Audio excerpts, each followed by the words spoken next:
वफाकी काबीना ने ऑपरेशन अज़म इस्तेहकाम की मंजूरी दे दी। वज़ीर आज़म शहबाज शरीफ की ज़ेर सदारत वफाकी काबीना का इजलास हुआ, जिसमें काबीना ने नेशनल एक्शन प्लान के एपिक्स कमेटी के फैसलों की तौसीक की। ज़राए का कहना है कि काबीना ने एपिक्स कमेटी की जानिब से ऐलान किए जाने वाले ऑपरेशन अज़म इस्तेहकाम की भी मंजूरी दे दी। ज़राए के मुताबिक वज़ीर आज़म काबीना इजलास में कहा कि ऑपरेशन अज़म इस्तेहकाम पर उबहम या क्या सराहियाँ हो रही हैं, लेकिन वाज़ेह कर दूँ, ये ऑपरेशन दीगर ऑपरेशन की तरह नहीं है। ये इंटेलिजेंस बेस्ड ऑपरेशन होगा जिसमें किसी को कहीं मुंतकिल नहीं किया जाएगा। वज़ीर आज़म ने मज़ीद कहा कि ये नेशनल एक्शन प्लान का तसलसल है और इसी को आगे लेकर चलना है। अज़म इस्तेहकाम ऑपरेशन में आवाम को किसी किस्म की परेशानी का सामना नहीं करना पड़ेगा, ना ही लोगों के घरों में कोई इस तरह की कार्रवाई की जाएगी। सिर्फ शरपसंद अनासर के खिलाफ इंटेलिजेंस बेस्ड ऑपरेशन कार्रवाई की जाएगी। अज़म इस्तेहकाम ऑपरेशन की ज़्यादातर कार्रवाइयाँ KP और बलूचिस्तान में होंगी। वज़ीर दफ़ा party secretariat model town Lahore में प्रेस कॉन्फ्रेंस करते हुए वज़ीर दफ़ा ख्वाजा आसिफ ने कहा है कि ऑपरेशन पिछले ऑपरेशन से थोड़ा मुख्तलिफ है। इस ऑपरेशन का आगाज़ दहशतगर्दों के खिलाफ कार्रवाइयों से शुरू होगा। इस ऑपरेशन के कोई सियासी अज़ाइम नहीं, बल्कि इसका मकसद चंद माह से बढ़ती दहशतगर्दी की लहर को ख़त्म करना है। लिहाजा इस ऑपरेशन में सबको सपोर्ट करना चाहिए। वज़ीर दफ़ा का कहना है कि 3 पार्टियों का वहाँ वोट बैंक ये इसलिए तहफ़्फ़ुज़ात कर रहे हैं, लेकिन कानूनी और आइन पहलुओं को दूर किया जाएगा। मेरी तो दरख्वास्त होगी ये कौमी सतह पर सपोर्ट करें। इन्होंने कहा कि अफवाज पाकिस्तान रोजाना की बुनियाद पर कुर्बानियाँ दे रही है। अदलिया, मीडिया, सियासतदान और इदारों को इस ऑपरेशन पर मुत्तफिक होना होगा। अदलिया या मीडिया अगर इस कोशिश को सपोर्ट नहीं करेगा तो ऑपरेशन के असल मकासद हासिल नहीं हो सकते।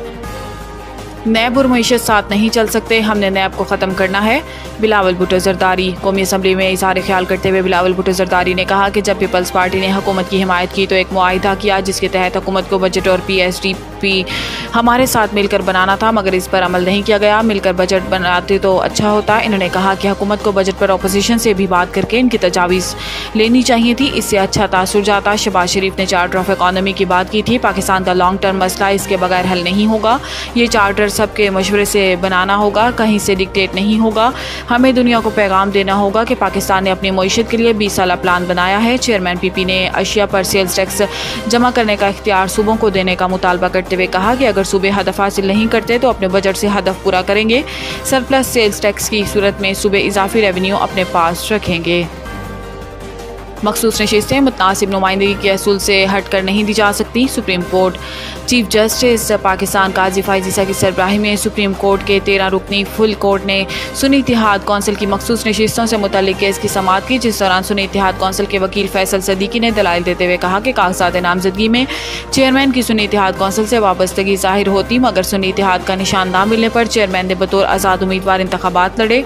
चीफ जस्टिस काजी फैज़ ने रिमार्क्स दिए कि आपने तो हवा में बात की, ऐसे बयान नहीं दे सकते, आप दस्तावेजात दें। इस पर फैसल सदीकी ने कहा कि मैं दस्तावेजात भी दूंगा और इलेक्शन कमीशन भी कंफर्म कर देगा। दौरान समाअत चीफ जस्टिस ने रिमार्क्स दिए कि सरप्राइज की बात है, सलमान अकरम राजा और फैसल सदीकी ने पेशावर हाई कोर्ट की बात ही नहीं की और दोनों वकला ने सिर्फ इलेक्शन कमीशन के फैसले की बात की है। नवीद टिक्का शाप मुंशी महल्ला चौक। नया अंदाज, नया जायका और मयार एक साथ। नवीद टिक्का शाप अपना पैगाम देते हैं, रेट वो जो हर किसी की पहुंच में।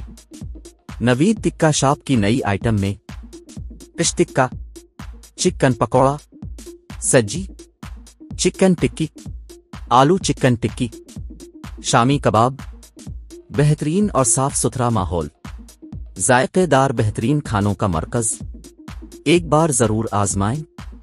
नवीद टिक्का शाप मुंशी महल्ला चौक, मंदी बहाउद्दीन।